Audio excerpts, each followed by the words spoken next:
Halo, kembali lagi di podcast Kata Mereka DPRD Provinsi Jawa Timur bersama dengan saya Aulia Mawardika, dan kali ini kita akan membahas seputar memanfaatkan peluang investasi hilirisasi industri untuk stabilitas dan pertumbuhan berkelanjutan di Jawa Timur.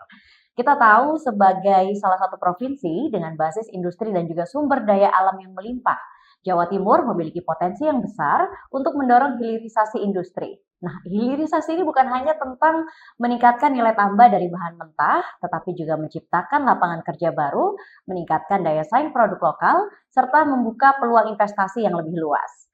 Seiring dengan visi pembangunan nasional, dan ini juga dengan semangat mendorong pertumbuhan berkelanjutan, hilirisasi menjadi kunci untuk memastikan bahwa sumber daya tidak sekedar diekspor mentah, melainkan diolah, dan ini juga untuk menjadi produk bernilai tinggi di dalam negeri.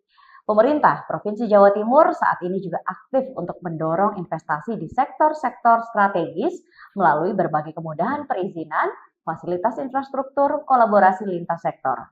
Dan dalam diskusi kali ini kita akan membahas bagaimana strategi hilirisasi industri dapat menjadi motor pertumbuhan ekonomi yang inklusif, stabil, serta bagaimana pelaku usaha, pemerintah daerah, dan juga investor bisa bersinergi secara berkelanjutan.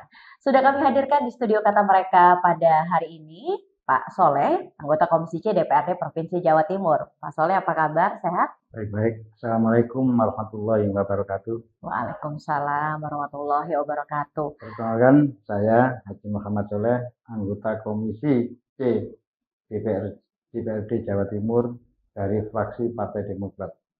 Dari fraksi Partai Demokrat, Dapil Mojokerto, jadi Pak. Dapil Mojokerto, Jombang, dan Kota Mojokerto. Kabupaten Mojokerto, Kota Mojokerto, dan juga Jombang. Pak Soleh, kita membahas seputar hilirisasi hari ini. Kalau dari kacamata Pak Soleh, sebenarnya apa Pak yang menjadi urgensi hilirisasi industri bagi perekonomian Jawa Timur saat ini? Hilirisasi penting untuk memperkuat nilai tambah dari sektor primer seperti pertanian, perikanan, dan pertambangan. Ini bisa menaikkan PDRB daerah, menciptakan lapangan kerja, dan memperoleh pajak daerah, Mbak. Baik Pak Soleh, sebenarnya bagaimana Pak DPRD ini mendorong hilirisasi di kawasan industri baru di Jawa Timur, khususnya di Mojokerto kan kita tahu ada kawasan industri seperti mungkin Ngoro, begitu Pak. Kami mendukung lewat alokasi anggaran, infrastruktur penunjang, serta pembentukan regulasi daerah yang ramai implementasinya, termasuk insentif bagi sektor yang membangun pabrik hilir di dalam kawasan industri, Mbak. Oke, indikator keberhasilan hilirisasi industri kalau dari perspektif teman-teman DPRD itu sebenarnya apa Pak? Beberapa indikatornya adalah peningkatan jumlah industri, pengelolaan, penyerapan tenaga kerja lokal, peningkatan ekspor barang jadi, dan naiknya pendapatan asli daerah dari sektor industri, Mbak. Kami di DPRD berkomitmen untuk mengawal kebijakan hilirisasi industri sebagai motor penggerak ekonomi Jawa Timur. Investasi yang berkualitas, berpihak pada masyarakat, dan berkelanjutan adalah kunci menuju kemandirian ekonomi daerah. Mari kita jadikan Jawa Timur bukan hanya lumbung bahan baku, tetapi juga pusat produksi bernilai tinggi untuk Indonesia. Oke, luar biasa sekali. Pak Soleh, bagaimana hilirisasi industri ini bisa membuka peluang baru bagi UMK yang ada di Jawa Timur? UMK bisa terlibat dalam rantai pasok industri besar sebagai mitra produksi, supir bahan pendukung, atau penyedia jasa. DPRD mendorong kemitraan formal antara industri besar dan UMK lokal. Apa yang menjadi tantangan UMK, Pak, untuk bisa masuk dalam ekosistem hilirisasi industri saat ini?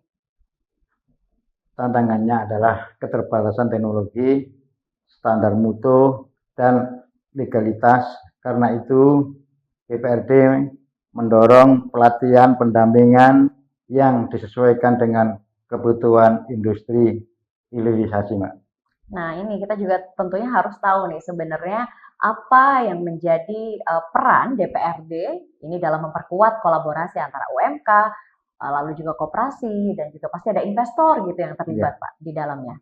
DPRD bisa memfasilitasi regulasi kemitraan yang adil, mendorong inkubator bisnis daerah, dan memastikan ada kebijakan afirmatif dalam investasi yang berpihak kepada pelaku usaha kecil. Hilirisasi bukan hanya agenda industri besar, tetapi juga kesempatan emas bagi UMK untuk naik kelas. DPRD juga akan terus mendorong agar pelaku usaha lokal terlibat secara adil dalam ekosistem industri. Karena hanya dengan kolaborasi antara skala besar dan kecil, pertumbuhan ekonomi kita bisa benar-benar inklusif dan berkeadilan. Oke, kalau tadi kita sudah melihat bagaimana kolaborasi yang bisa dilakukan gitu ya antara pemerintah, lalu investor dan juga pelaku UMK di dalamnya. Di pertanyaan selanjutnya kita juga akan membahas peran infrastruktur dalam mendorong hilirisasi industri di Jawa Timur. Itu seperti apa, Pak? Infrastruktur logistik seperti pelabuhan, jalan industri, Ya. dan jaringan listrik adalah punggung hilirisasi.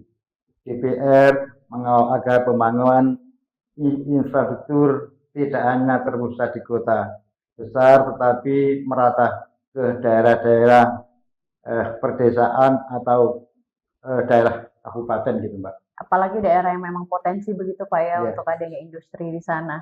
Selanjutnya Pak, bagaimana DPRD juga mendorong pemerataan investasi ke wilayah Tapal Kuda, lalu juga mungkin ada wilayah seperti Mataraman dan juga pesisir pantai selatan. Kami mendorong alokasi infrastruktur prioritas di wilayah tersebut serta memfasilitasi kawasan industri berbasis potensi lokal seperti agroindustri dan perikanan, Mbak. Apakah ada Pak dari DPRD semacam seperti program legislasi begitu yang mendukung infrastruktur hilirisasi industri? Ya ada.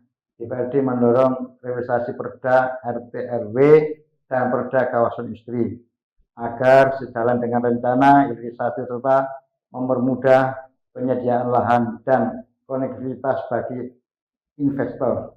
Oke. Baik. Akses terhadap hilirisasi harus merata, tidak boleh hanya dinikmati di kawasan industri besar. DPRD akan memastikan pembangunan infrastruktur penunjang terbesar hingga ke Tapal Kuda, pesisir selatan, dan wilayah barat daya. Investasi harus menjadi alat pemerataan, bukan pemusatan seperti di kota-kota besar, Mbak. Contoh di Surabaya perlu ditaruh di daerah-daerah. Dilakukan pemerataan Iya, gitu Pak ya. pemerataan Sama seperti Mojokerto Pak sebenarnya ya, hanya di Ngoro begitu. Padahal Iya. kan masih luas wilayah lain yang ada di Mojokerto. Baik, selanjutnya Pak Soleh, jaminan dari DPRD bahwa hilirisasi industri ini tidak akan merusak lingkungan karena ini lagi menjadi isu yang sedang dibahas gitu Pak. DPR mewajibkan setiap industri hilir menemui ketentuan AMDAL dan audit lingkungan. Kami juga mendesak Dinas Lingkungan Hidup melakukan evaluasi berskala terhadap izin lingkungan, Mbak. Oke, jadi sesuai dengan aturan yang ada, tidak melupakan AMDAL begitu ya di dalamnya, karena memang ini juga menjadi wilayah Dinas Lingkungan Hidup Pak ya untuk terus melakukan evaluasi terhadap kegiatan izin lingkungan yang ada. Untuk DPRD sendiri Pak, bagaimana DPRD ini mempromosikan hilirisasi yang berbasis green industry? Kami mendorong insentifikal bagi industri yang menggunakan energi terbarukan dan menerapkan sistem zero waste. Selain itu, kami ingin kawasan industri hijau diperbanyak di Jawa Timur, Mbak. Baik, pendekatan DPRD Pak terhadap daerah yang rawan ekologis tapi punya potensi hilirisasi itu seperti apa Pak? Kami juga mendorong pendekatan teknologi mikro dan desentralisasi produksi, bukan industri masif. Kawasan seperti ini butuh modal industri berbasis desa, bukan pabrik yang berskala besar, Mbak. Baik. Kami tidak ingin pertumbuhan ekonomi mengorbankan lingkungan. Hilirisasi yang kami dukung adalah hilirisasi yang hijau, berbasis kepada ekonomi sirkular dan memperhatikan daya dukung lingkungan. Masa depan Jawa Timur harus dibangun dengan keseimbangan antara pembangunan dan kelestarian. Baik, iya memang kalau kita bicara soal hilirisasi itu kan mau tidak mau pasti ada proses pembangunan yang dilakukan di dalamnya termasuk pembuatan sebuah industri. Jangan sampai merusak lingkungan, Pak ya. Di Mojokerto kan masih banyak, Pak ya, kawasan-kawasan hijau kayak wilayah Jolotundo itu masuk dapil jenengan. Jolotundo itu termasuk daerah terawas itu, Mbak. Juga termasuk daerah kami. Kami minta setiap investor membuat rencana kemitraan lokal dan rencana CSS yang dikawal melalui MOU dengan pemerintah daerah. Kami awasi lewat komisi dan sidak-sidak lapangan, Pak. Apakah DPRD sebenarnya berwenang, Pak, menolak investasi yang tidak sesuai begitu, yang tidak sesuai dengan arah pembangunan daerah? Iya, Mbak, kalau memang tidak cocok, DPRD bisa memberikan rekomendasi atas investasi dan bertentangan dengan RT/RW atau yang terbukti merugikan masyarakat. Kami juga mendorong pembatalan izin melalui kontrol anggaran bila tidak sesuai dengan situasi di lapangan gitu, Pak. Jadi tidak asal langsung menerima, Iya. langsung dilaksanakan gitu ya, Pak ya. Iya. Peran penting DPRD, Pak, dalam sinkronasi antara peraturan pusat dan daerah, khususnya terkait dengan hilirisasi. DPR mengawal agar perda-perda sejalan dengan Undang-Undang Cipta Karya dan Perpres tentang investasi maupun tetap kontekstual dengan kondisi lokal di Jawa Timur. Baik. Regulasinya, Mbak ya, Iya. yang tegas dan berbiaya adalah memang sekaligus mendorong bagi investasi yang sehat. Kami di DPR akan terus menjaga transparansi, mendorong akuntabilitas, memastikan bahwa investasi yang masuk tidak hanya cepat tapi juga tepat sasaran. Investasi harus memberikan manfaat sebesar-besarnya bagi masyarakat Jawa Timur khususnya, Mbak. Baik, hilirisasi harus memberikan manfaat sebesar-besarnya bagi masyarakat Jawa Timur. Itu diharapkan memang bisa menciptakan banyak peluang kerja baru bagi masyarakat karena kalau kita lihat kemarin beberapa waktu lalu juga sempat ramai di Bekasi bahkan proses ketika terjadinya job fair begitu yang akhirnya menciptakan sedikit keributan karena memang sedikitnya lapangan kerja bagi banyaknya lulusan-lulusan yang ada di Indonesia. Kita bahas soal peluang kerja, Pak. Yang peluang kerja baru yang bisa tercipta dari hilirisasi industri itu seperti apa? Mulai dari tenaga produksi, quality control, hingga logistik dan pemasaran. Industri hilir lebih padat gaya dibanding ekspor bahan mentah, sehingga bisa menyerap tenaga kerja lokal yang lebih banyak. Betul, dan itu harus menguntungkan daerah. Memang aturannya gimana tuh Pak? Apakah kalau misalkan untuk perusahaan misalnya di dapil jenengan Pak di Mojokerto Ya. ada pabrik begitu berdiri, harus berapa persen pekerjanya itu masyarakat setempat Pak? Kami mendorong revitalisasi PLK dan SMK berbasis industri, termasuk program sertifikasi kompetensi dan magang industri, perlu link and match antara dunia pendidikan dan kebutuhan industri. Jenengan kalau misalkan pas lagi turun reses ngoten Pak, terus apakah menemukan banyak keluhan-keluhan masyarakat atau mungkin pemuda-pemudi di sana yang mereka pengangguran, butuh lapangan pekerjaan, seperti itu? Ya banyak sekali, Mbak. Di daerah-daerah itu ya minta pekerjaan, kan kita itu kan terus lowongan pekerjaan ya tidak semudah itu. Kadang-kadang kan disesuainya, kadang-kadang perusahaan itu kan minta faktor pendidikannya, ijazahnya, ijazah SMA, sarjana, kadang-kadang sulit. Masalah di apa itu disambati ya setiap pertemuan pasti disambati, Mbak. Pekerjaan ngoten, Mbak. Iya pekerjaan. Iya, Pak. Jadi memang kalau reses itu paling sering permintaannya seputar pekerjaan. Pekerjaan dan itu bangunan, contoh seperti sekolah ngoten, Mbak. Sekolah, pembangunan masjid, pembangunan Macarosa itu banyak sekali, Mbak. Yang penting kita itu komitmen kepada mereka-mereka bahwa memang tugas kita itu kan menyerap aspirasi masyarakat. Selebihnya kalau bisa saya perjuangkan tidak apa-apa. Dan kalau ada anggarannya, itu aja, Mbak. Dan memang DPR itu ya tugasnya ya menerima aspirasi dari masyarakat. Untuk daerah-daerah mungkin yang ketinggalan dari APBD di daerah yang memang betul-betul tidak tersentuh oleh pembangunan, ya kita perjuangkan lah. Jenengan kan ada 3 wilayah, Pak. Ya. Ada Mojokerto Kabupaten, Kota, dan Jombang. Ya. Ini yang wilayah paling tertinggal yang mana, Pak?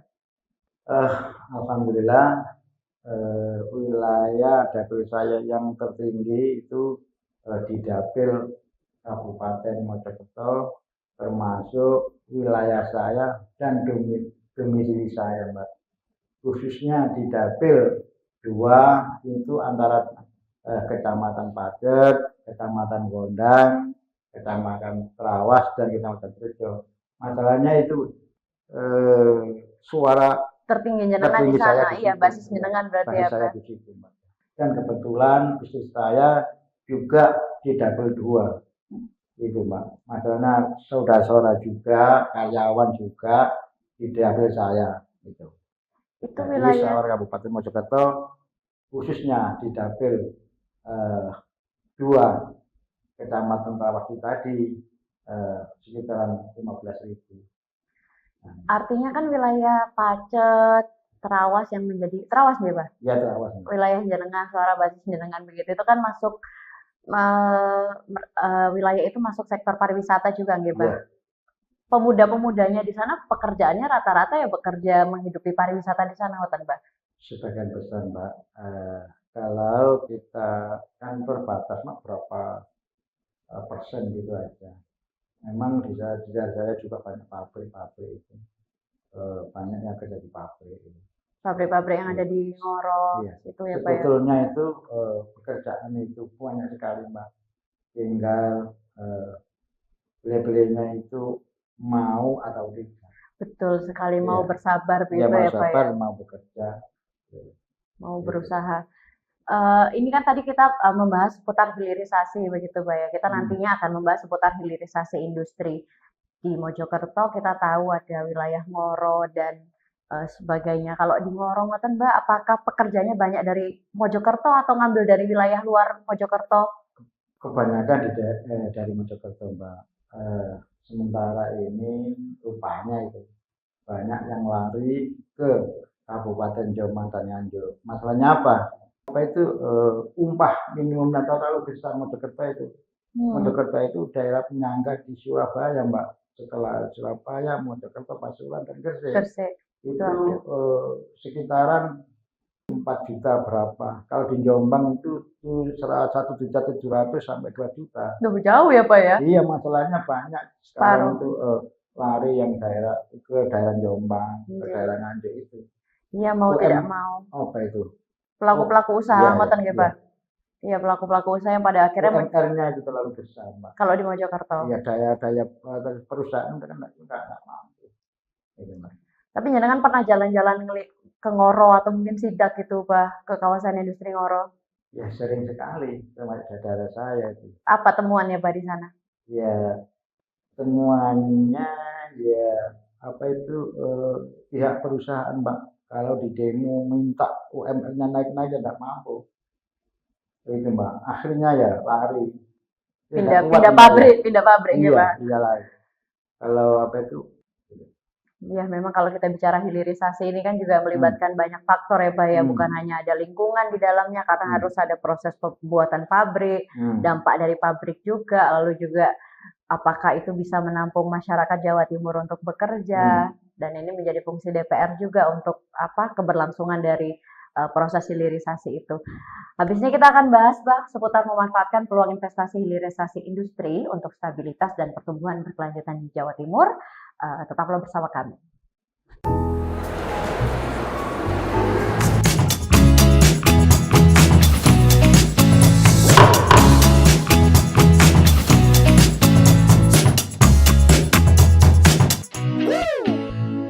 Kalau kita bicara soal hilirisasi industri, nah hilirisasi industri ini kan terkesannya itu pembangunan besar-besaran, ngoten merusak lingkungan dan sebagainya.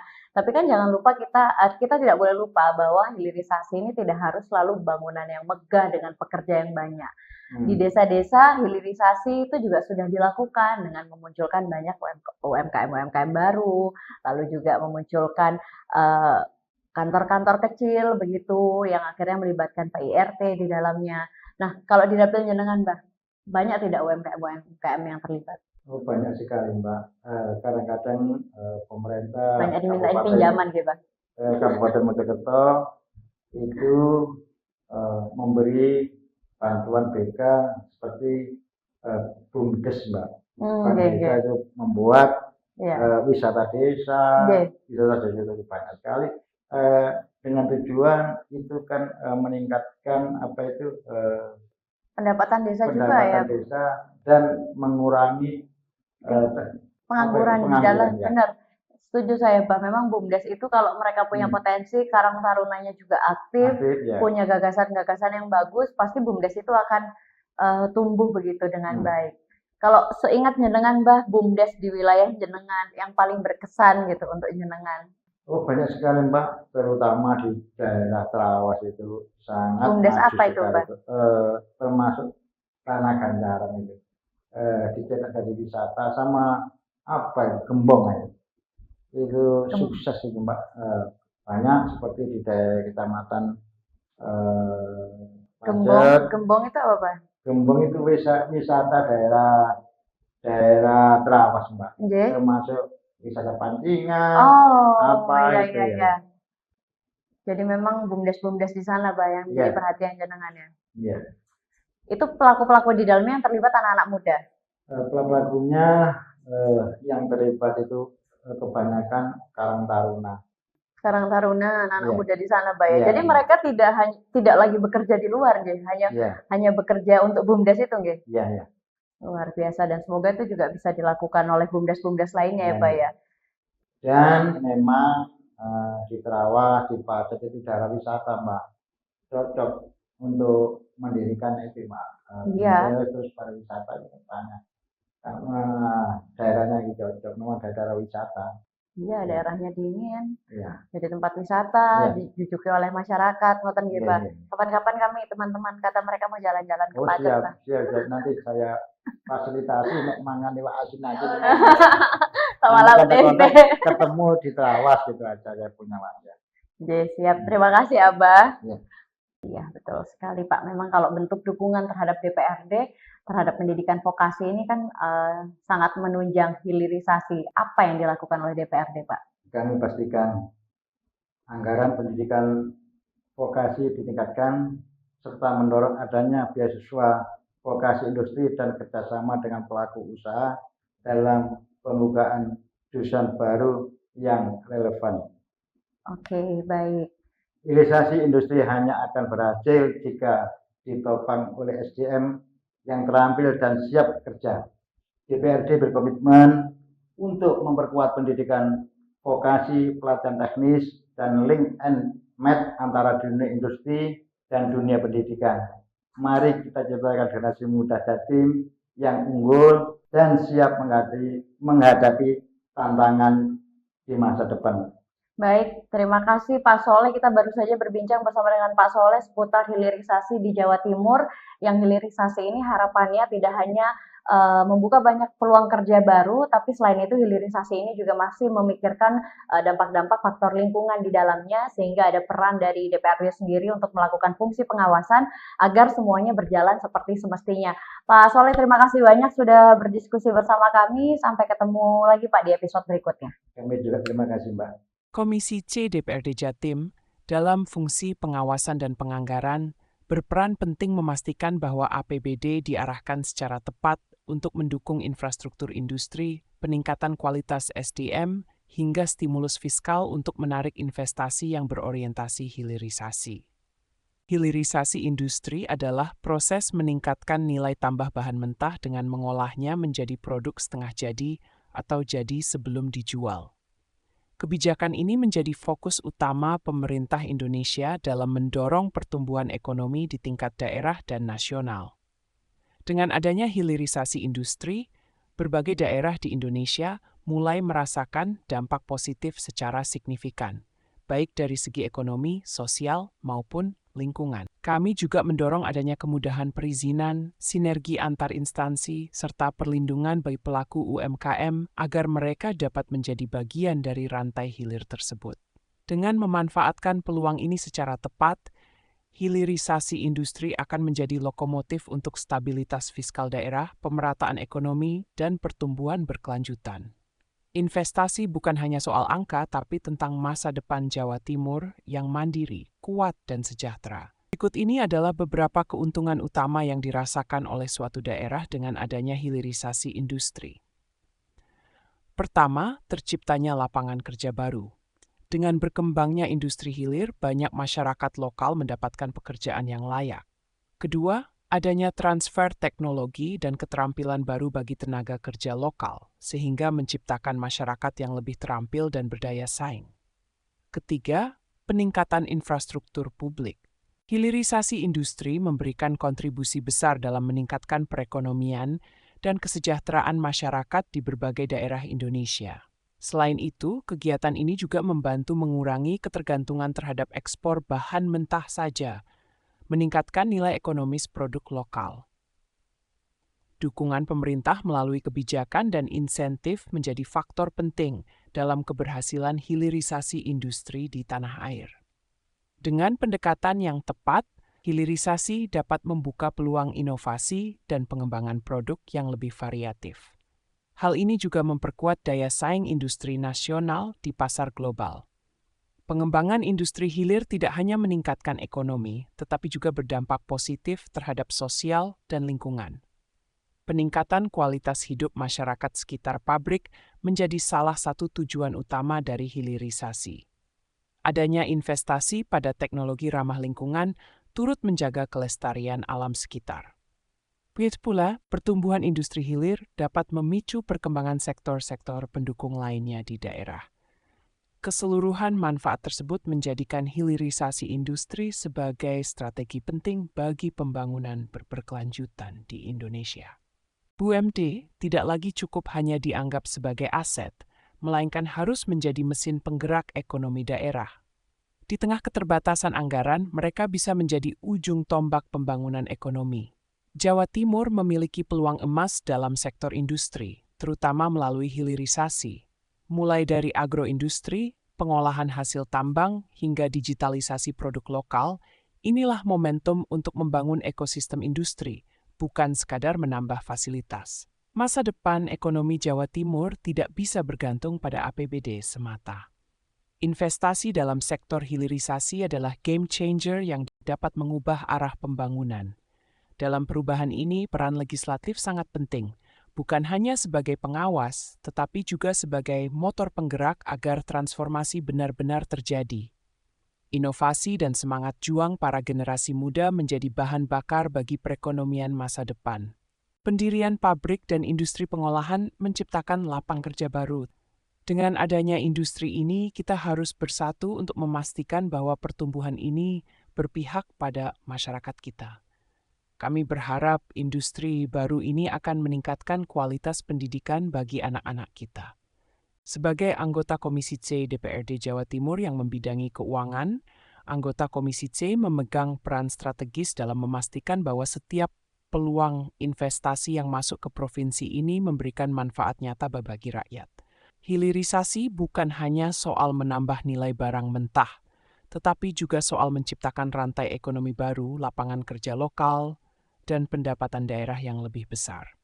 Ketika Jawa Timur memiliki sumber daya alam atau produk unggulan seperti hasil pertanian, perikanan, maupun pertambangan, maka mendorong investasi di tahap pengolahan lanjutan adalah langkah strategis agar kita tidak hanya jadi daerah penghasil bahan mentah, tetapi juga pusat industri yang berdaya saing tinggi. Hilirisasi menjadi kunci.